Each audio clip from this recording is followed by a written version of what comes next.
Hi everyone, it's me, your math teacher Jello. For today's video, I will show you how to subtract similar and dissimilar fractions.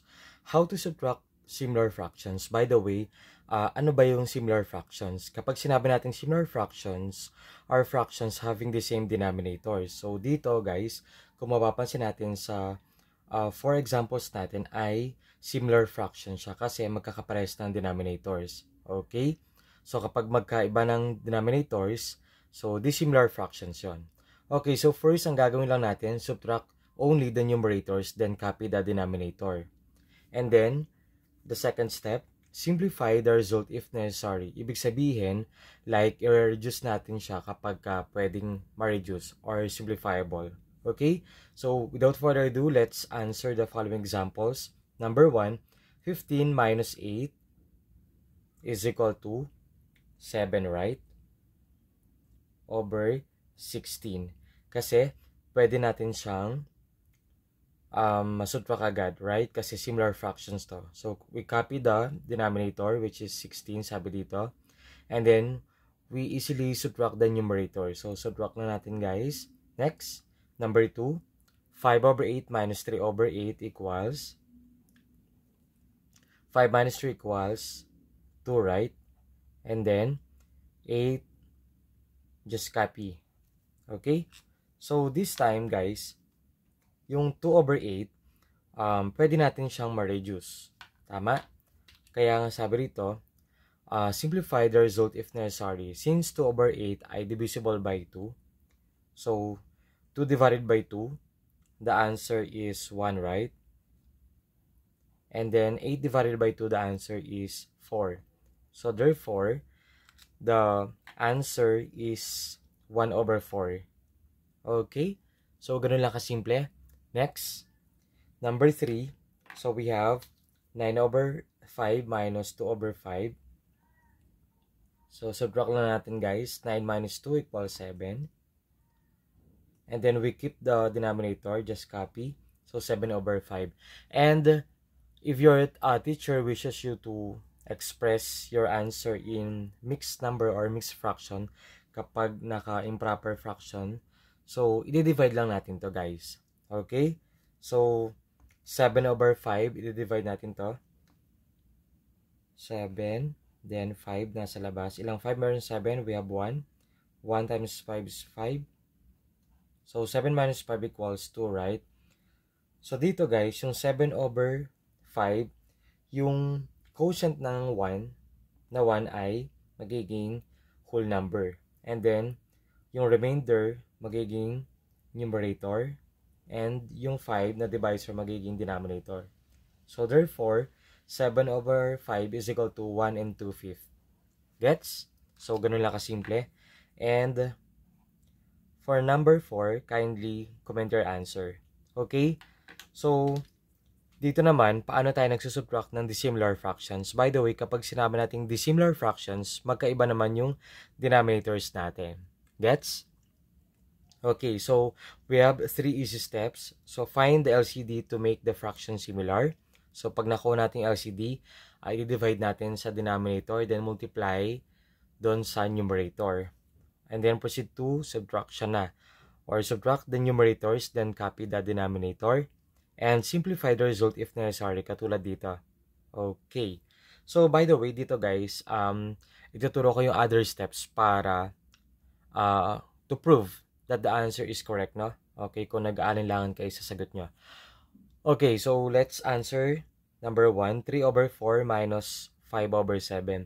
So guys, dito, following this method, find the LCD. Okay, so yung 4 tsaka 7, yung 4, ilist down natin yung may LCD ng 4. So, 4 times 1 equals 4. 4 times 2 equals 8. 4 times 3 equals 12.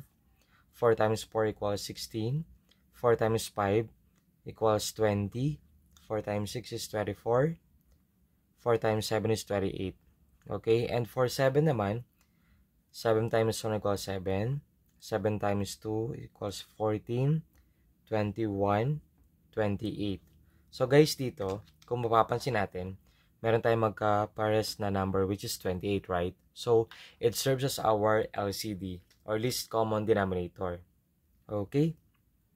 So, dito guys, ayan. So, gagamitin natin na 28 minus, yan.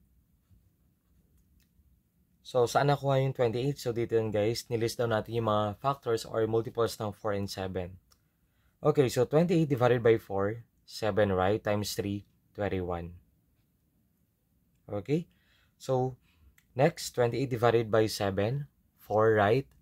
4 times 5 is 20. So, dito guys, kung mapapansin natin, nag-come up tayo sa similar fractions. Okay?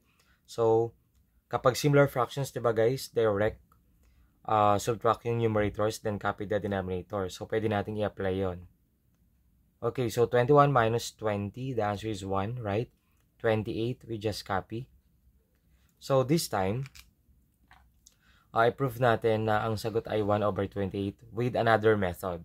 Okay, so ito ay method number 1. Nakuha ba guys? Now, using method number 2, okay, para marami kayong alam na method or perform para hindi rin kayo malilito. Baka nalilito sa method 1. So, kung perform yung method number 2, so pwede rin. Okay? So, dito guys, copy ko muna. We have 3 over 4 minus 5 over 7. So, madali lang dito guys. Ang gagawin lang natin ay yung first fraction natin, eto, 3 over 4, i-multiply natin sa denominator ng second fraction, which is 7. So, 7. And then, ganun din sa kabila, yung denominator ng first fraction, which is 4, i-multiply sa second fraction. So, 5 times 4, 7 times 4. Okay. So, dito, multiply natin yan, 7 times 3 equals 21, right? And then, 7 times 4, 28. So, subtract guys. 5 times 4 is 20. 7 times 4 equals 28. Okay, so, 21 minus 20, the answer is 1, right? Over, we just copy 28. Okay? So, method number 2, na-prove natin na same lang yung answer sa method number 1. So now, sa method number 3 naman, I know na familiar na kayo dito using butterfly method. Okay? So, let me copy the given. 3 over 4 minus 5 over 7. So guys, sa math naman, kahit naman magkakaiba ng solutions, for as long as we come up with the correct answer, so tatanggapin natin yan. Okay? So guys, dito, using butterfly method, ayan, parang cross multiplication din. So ito, multiply natin yan. 3 times 7, that is equal to 21, right? Minus, ito, 5 times 4 or 4 times 5, that is 20. Tama? Okay. And then, 4 times 7, multiply natin yan, that is 28. So, pwede tayo mag-subtract dito guys.